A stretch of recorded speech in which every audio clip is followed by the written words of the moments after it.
And look who is here. It's our good friend Kathy Erickson. And if pets could talk, boy, oh boy, they would tell some stories. But this morning, we're going to talk about some pets that are a little more athletic than your average pet. Right. We've talked a lot about obesity and how to curb that with our kind of couch potato dogs.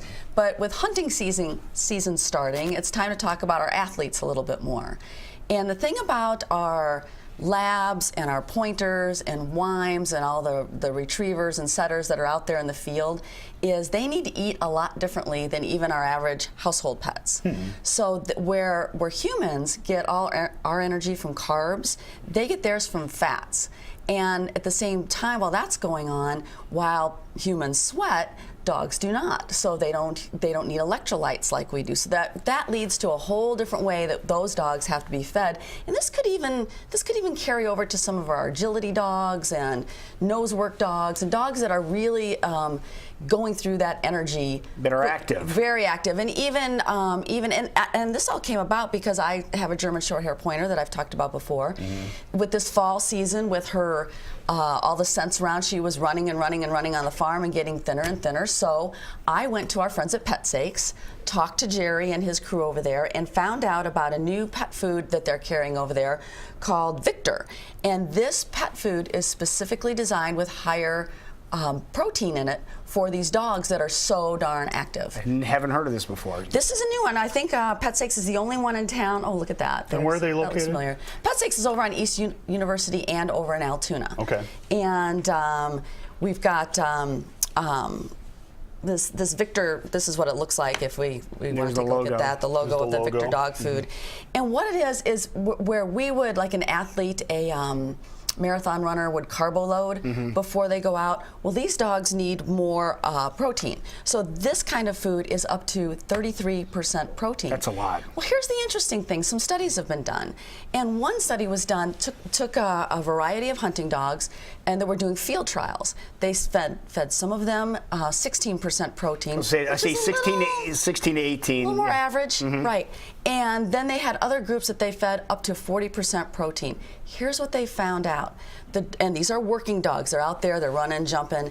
The dogs that had the higher protein feed had no muscle injuries, no tears, no injuries at all. Where the ones that were on the 16, 18, 22, they were injuring themselves almost consistently. So it turns out that this protein is what goes to help oxygenate the muscles, so it helps them become better athletes. Right. So if we were running marathons, we'd probably eat a little differently than we eat right now. Maybe I'm speaking for myself, but you've got to take care of the body. Well, we have to do the same thing for these dogs. And in this hunting season, and even the poor dogs, some of them get away and run for several days before they find them. So they're essentially injuring themselves. Now, the other part of this study they found is that it used to be, the old paradigm was, well, they're not doing so much in the summer, so we won't feed them as much. We won't feed them the same. I was just going to ask you that. You have to just feed them this during hunting season, so you're ahead of the game here. No, you feed it year-round. You might not feed as much in the summertime, but what they're learning is that in order to keep those muscles and that whole athletic system going properly and working as hard as it can year-round, or for the season, you have to be feeding them that year-round. Has a lot to do with keeping the amino acid levels correct. Keep it fueled up. Yeah. Yes, exactly. So they're not working as hard, but their muscles and their internal structure all needs to be fueled the same. Maybe, like I said, maybe not as much, but still that same kind of protein because they are athletes. All right. Even though they're hanging out on the couch and playing. And this is a new thing you said, 33% protein. Right. And Victor and Petsakes has it. At Petsakes, they have it. They have a variety of levels, all the way from I believe it starts in the 20s and goes all the way up to 33. So great new product. And the product itself isn't new, but it's new in this area. Got it. Okay. Petsakes have it. All those dogs that are working real hard, let's take good care of them. The other thing I hear about hunting dogs in the fall is to make sure that they are well hydrated, that a lot of times they get out and just dehydrate themselves. I am so glad you brought that up because that is the electrolyte problem, you know, where we know what to do. What do? You know, do a quick Gatorade. The dogs don't sweat. So you almost can't hydrate them enough, even if they, you know, you give them a break and give them some water, they almost can't drink enough to keep themselves hydrated when they're working that hard.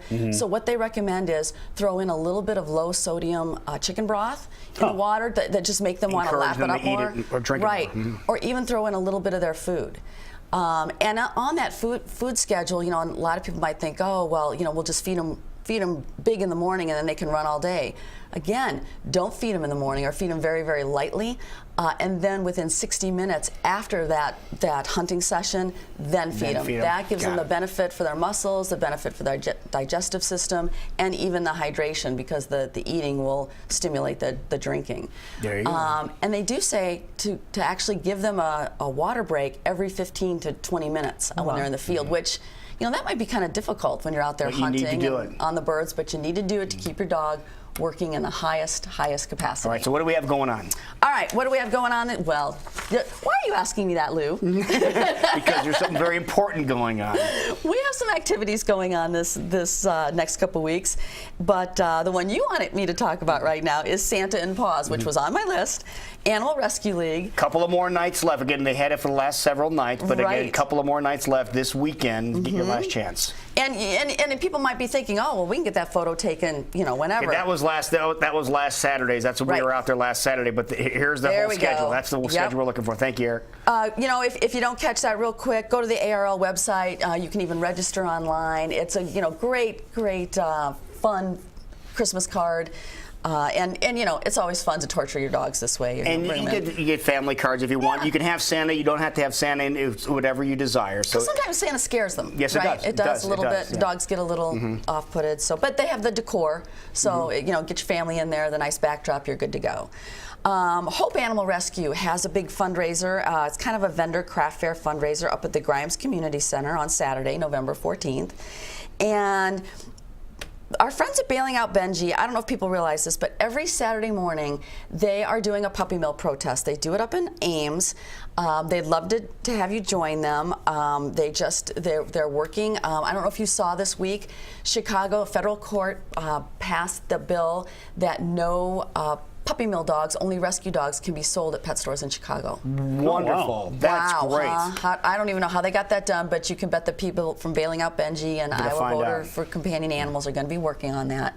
So, yep, that happened for the entire city of Chicago. Holy cow. So, Bailing Out Benji's been working on that for a long time, and they'll continue to. If you want to have an interesting family outing and help the puppy mill dogs, go to their website. I believe it's bailingoutbenji.net. There it is. Or org. Perfect. I'm sorry, org. .org. Is that right? Okay. All right, now people want more information about your organization. Easy to find that. It Easy is to find. muzzlebump.com for everything that we talked about. Exactly. Wonderful. Great job as always. Thank you. Thank you so Always much. fun to be here.